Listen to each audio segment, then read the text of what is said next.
ہمارا عشق ہے یہ دوڑ دھوپ، تیری عزت کی خاطر یہ محنت،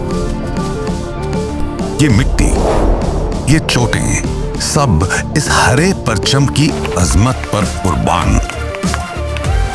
جو اس ہرے رنگ کی حفاظت کرنا جانتے ہیں، ان کی حفاظت کو ہم اپنا فرض مانتے ہیں۔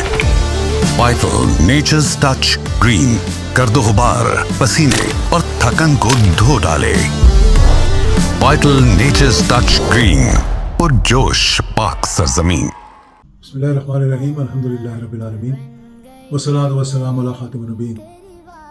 تمام سننے والوں کو سلام اور رمضان کریم ایک مرتبہ پھر سے۔ اللہ تعالیٰ نے سعادت دی کہ عمرے سے ہو کر آئے ہیں اور رمضان کا مہینہ ہے۔ ایک دن عمرہ کیا مکہ کے اندر، اور 4 راتیں جو ہیں وہ مدینہ منورہ میں رہے۔ دونوں طرف جو سعادت نصیب ہوئی اللہ کی طرف سے، اس کا جتنا بھی شکر ادا کریں کام ہے۔ اور بڑا خطرناک تھا اس دفعہ وہاں جانا، کیونکہ جنگ شروع تھی اور بہت سے لوگوں نے مشورہ دیا کہ نہیں جانا چاہیے، لیکن استخارے کے ذریعے یعنی استخارہ کیا، اور اس میں اللہ تعالیٰ سے دعا کی کہ اگر ہمارے لیے بہتر ہے تو راستے کھول دے، اور اللہ تعالیٰ نے ایسے راستے کھولے کہ آرام سے چلے بھی گئے اور آرام سے واپس بھی آ گئے۔ عجیب و غریب حالات پیدا ہوئے ہیں، وہاں بھی لوگ بڑے جذبات میں تھے۔ اس جنگ کے بعد بہت سے ملک تو ایسے تھے جو وہاں پہنچ ہی نہیں سکے، کیونکہ وہاں کی فلائٹس ہی بند ہیں، سارا گلف جو ہے وہ بند ہے۔ صرف عمان کا ایک راستہ تھا جو کھلا ہوا تھا، اور عمان سے لوگ آ جا رہے تھے، یا پھر PIA اور سعودی ایئر لائن ڈائریکٹ اسلام آباد سے بلوچستان سے ہوتے ہوئے گوادر سے عریبین سی میں، اور پھر مسقط کی سائڈ سے ہو کر سعودی عربیہ میں جا کر تو پھر جدہ اور پہنچ جاتے تھے وہاں پہ۔ تو ایک بڑا دیکھنے میں آیا لوگوں کا جذبہ کہ میں صبح کے وقت گیا جب وہاں پر سحری کھانے کے لیے، تو ایک معلوم نہیں کس ملک سے تھا، وہ عربی اسپیکنگ کا بندہ تھا، اور اس نے مجھے کہیں پہچانا یا کسی نے بتایا ہوگا، تو اس نے آ کر میرے سے بڑی گرم جوشی کے ساتھ ہاتھ میں لایا اور کہنے لگا، جان، فریڈم ہیز نو پرائس۔ اور اس کی بھی آنکھوں میں آنسو تھے، اور میں بھی جذباتی ہو گیا اسے دیکھ کر کہ کیا بات کی تھی جنرل ضیاء الحق شہید نے آج سے تقریباً 40 سال پہلے، کہ آج بھی لوگ اس کو یاد رکھ رہے ہیں، اور پھر پاکستان کی طرف ایک بڑے ادب کے ساتھ دیکھتے ہیں۔ بہت سی چیزیں سامنے آ رہی تھی سوشل میڈیا کے اوپر۔ ایک وہ جنرل ضیاء الحق شہید کی تقریر ہے جس میں وہ پارلیمنٹ سے خطاب کر رہے ہیں اور بجٹ کے بارے میں کہہ رہے ہیں کہ اگر آپ کا دفاع مضبوط نہیں ہے تو کوئی چیز بھی مضبوط نہیں ہے۔ اور اس دفاع کو ایمان، تقوی، جہاد فی سبیل اللہ کا موٹو دے کر جس طرح سے انہوں نے اس دفاع کو مضبوط کیا، اور جس طرح سے پاکستان کو حتمی طور پر ایک نیوکلیئر تحفہ میں کہوں گا کہ اللہ تعالیٰ کی طرف سے اس قوم کو اللہ تعالیٰ نے دیا، جس نے شروع کیا، جس نے ختم کیا، اور جس نے اینڈ میں جا کر اس پہ تجربہ کیا، سب کے سب مستحق ہیں۔ پورے پاکستان کے لیے ایک اللہ کی نعمت ہے۔ The motto of the Pakistani army was, initially, the motto of the Pakistani army was unity, faith and discipline. Unity, faith and discipline was the Pakistani army motto. Do you know what General Zia ul Haq did? He changed unity, faith and discipline, and he said the new motto of the Pakistani army is Iman, Taqwa, Jihad fi sabilillah. Iman, Taqwa, Jihad fi sabilillah. Please go to the internet and check out what this means.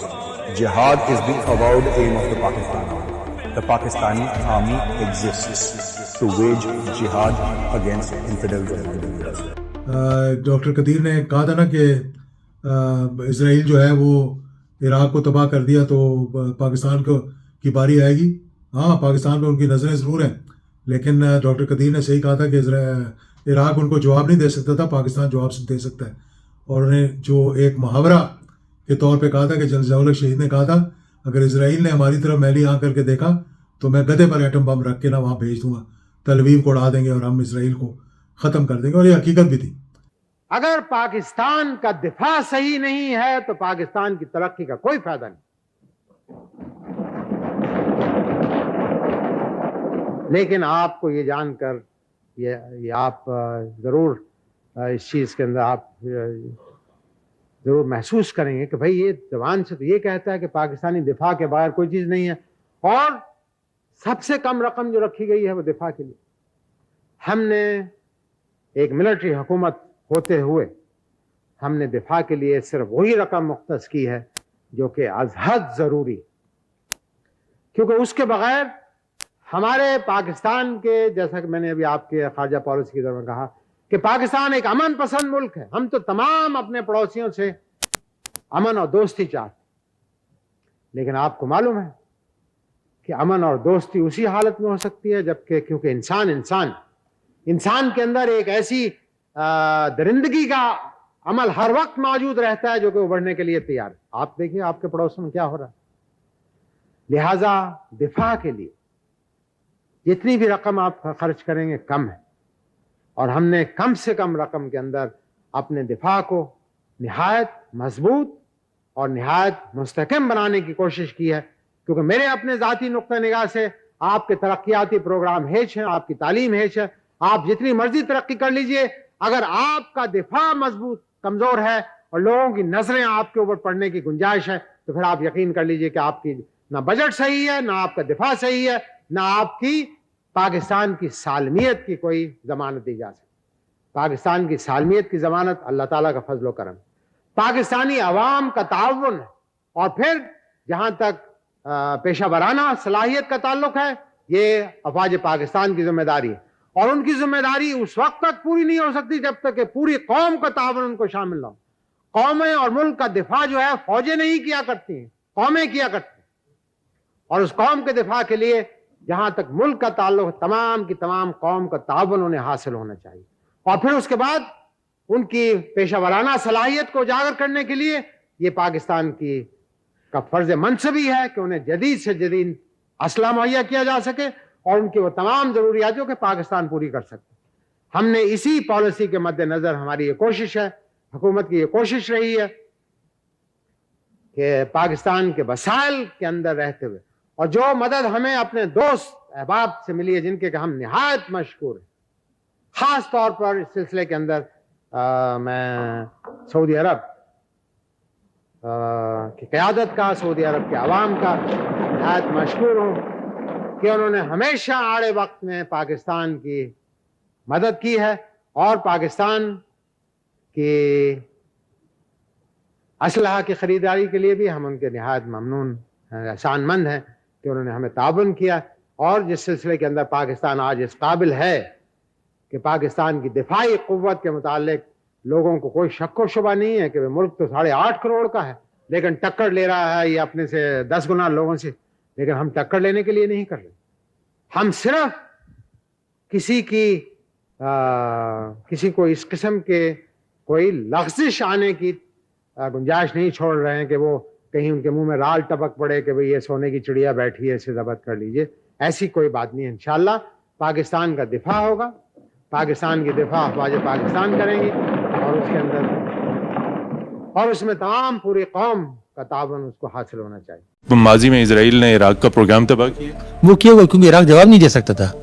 ہم یہ پیٹ بجا دیتے ان کی.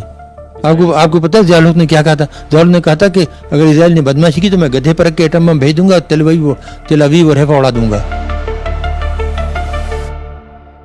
اور ایک اور ایران عراق جنگ ہو رہی ہے جس میں سارے عرب ممالک ایک طرف ہیں. جنرل ضیاء نے بڑی جرت کا مظاہرہ کیا. پریزیڈنٹ جنرل محمد ضیاء اللہ انہوں نے دعوت دی، ان کو بلایا، اور میں ان کو ملا بھی، پریزیڈنٹ خامنہ ای صاحب کو بھی، اور میں نے ان سے بات بھی ہوئی. میں ایڈیٹر مسلم تک ضیافت تھی، بڑی گپ شپ بھی ہوئی، اور جنرل ضیاء سے میری بات علیحدہ ہوئی. میں نے کہا سر آپ نے بڑا زبردست کام کیا ہے. مشاہد صاحب developing relations with Iran is in the national interest.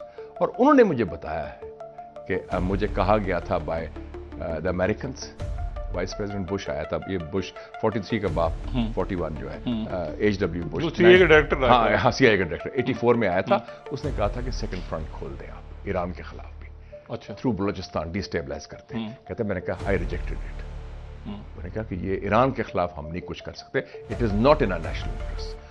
اس کے بعد پاکستان کا مسائل پروگرام، یہ غوری، یہ شاہین، یہ بابر، یہ مطلب جو آپ نام لیں، وہ پاکستان کو اللہ تعالیٰ نے دیے. اور یہ سارا ثمر جو ہے نا یہ جہاد افغانستان کا تھا کہ نہ وہ جہاد ہوتا نہ پاکستان نیوکلیئر بنتا. اس جہاد کی آڑ میں اللہ تعالیٰ نے ہمیں ناقابل تسخیر بنا دیا, لیکن اس کو اب آگے سنبھالنا بڑی مشکل بات ہے. تو ایک تو یہ بھی آپ کو دیکھا ہوگا آپ نے جو تقریر تھی دفاع کو مضبوطی کی, اور دوسرے ڈاکٹر قدیر کی جو یہ تقریر تھی. یہ دونوں چیزیں میں سمجھتا ہوں کہ آپ کو ایک مرتبہ پھر یادداشت کے لیے میں آپ کو بتاتا چلوں.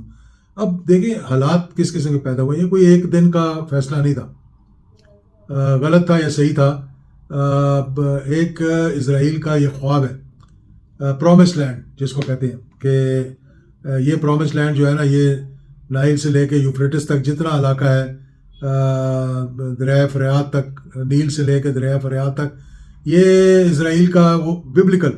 یعنی اب دیکھیں دنیا کیسے چینج ہوئی ہے. ایک طرف ہندوتا یعنی ہندوستان جو ہے وہ پورا فنڈامنٹلزم کی طرف چلا گیا, بنیاد پرستی کی طرف چلا گیا, ہندوازم کی جس کو ہندوتا کہا جاتا ہے. اور وہی ذہن میں رکھ کر انہوں نے 10 مئی کو پاکستان پر حملہ کیا تھا کہ بھائی یہ ایسے ہے اور ہم اس کو جو ہے اڑا دیں گے, ختم کر دیں گے.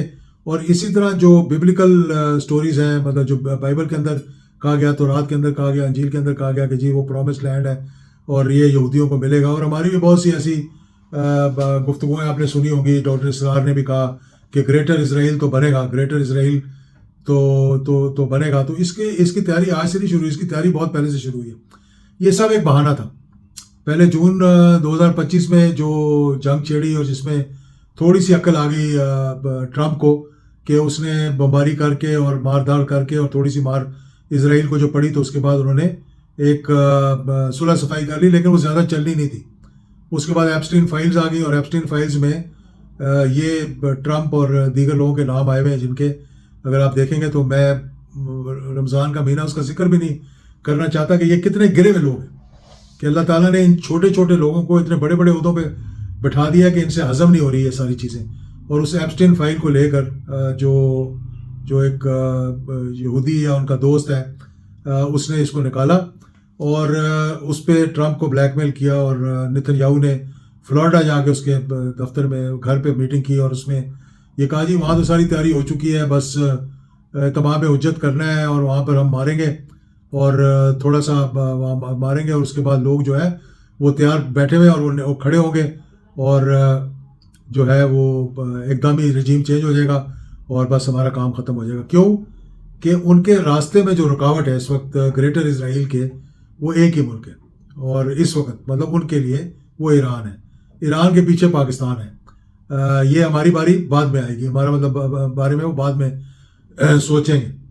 لیکن یہ تمام جو ان کا ارادہ تھا, دیکھیں ایک کھیل اللہ تعالیٰ کہتا ہے کہ تم کھیلو گے, ایک کھیل میں کھیلوں گا اور میں ہی ہمیشہ میں کامیاب رہوں گا, کہ اللہ تعالیٰ ہی ہمیشہ کامیاب ہوگا. تو انہوں نے اپنی کھیل کھیل لی. انہوں نے کہا کہ 2-3 دن میں یہ سارا معاملہ ہو جائے گا. لیکن پھر جب دیکھا کہ پٹائی شروع ہوئی ہے اور خاص طور پر خلیجی ممالک جو کہ سب کے سب اسرائیل کے کوئی کہہ لیں گود میں, تو میں نہیں کہوں گا گود میں بیٹھے ہوئے تھے, لیکن ابراہیم اکارڈ جس میں پاکستان پہ بھی بہت پریشر آیا تھا, سعودی عربیہ بھی بہت پریشر آیا تھا, تو ہمیں بھی کہا جا رہا تھا کہ ٹرمپ 1 جب تھا اس کا پہلا دور تھا, اس کے اندر کہا جا رہا تھا کہ پاکستان اور سعودی عربیہ جو ہے اور وہ ایک دوسرے کی طرف دیکھ رہے تھے کہ جی پہلے آپ کر رہے تھے. لیکن وہ اللہ کا شکر ہوا کہ ٹرمپ کا وہ دور ختم ہوا اور اب یہ دوسرا دور شروع ہوا ہے. اور اس میں اندرونی حالات ان کے اتنے خراب ہو گئے کہ اب اس کو بیرونی سہارا لینا پڑ رہا تھا, اور نتن یاہو نے اسرائیل نے ان کو قابو کر لیا. اور اگر آپ دیکھیں گے ٹرمپ کو بیٹھے ہوئے کہ وہ تمام اپنے جو پریسٹ ہیں ان کو لے کر اور اپنے کندھوں پہ اس کے ہاتھ رکھ کے وہ پڑھ کے اس پہ پھونک رہے ہیں شاید, کہ وہ یہ ببلیکل جو سٹوریز ہیں نا وہ کہتے ہیں یہ آیا ہے جو کہتے ہیں کہ ان کا بچانے کے لیے, اور وہ جو پرومس لینڈ ہے وہ اس نے ٹرمپ نے اور نتن یاہو نے ان کو دلوانا ہے, اور اس لیے انہوں نے وہ جنگ شروع کی. لیکن اس دفعہ فرق یہ ہوا کہ کینیڈا, اسپین, یورپ پورا اور یہاں تک کہ برطانیہ بھی جو ہے وہ ایک الگ کھڑے ہو گئے. اور ایران نے ایسا بھرپور جواب دیا کہ وہ خواب جو انہوں نے دیکھا تھا کہ 3-4 دن کا, وہ ایک ڈراؤنا خواب بنتا جا رہا ہے. اور اس کے کیا نتائج نکلیں گے آگے چل کر یہ دیکھنا ہے کہ جو آگے کیا بنتا ہے. اس ایپک فیوری کا رورنگ لائن کا ٹرو پرومس جس کو کہا گیا, یہ آگے چل کر, اور اس میں دیکھیں بات یہ ہے, اس میں چاہے اچھا لگے یا برا لگے, اگر میرے ملک پر وائٹل مسک فریشیا, خوشبو اصل خوبصورتی کی.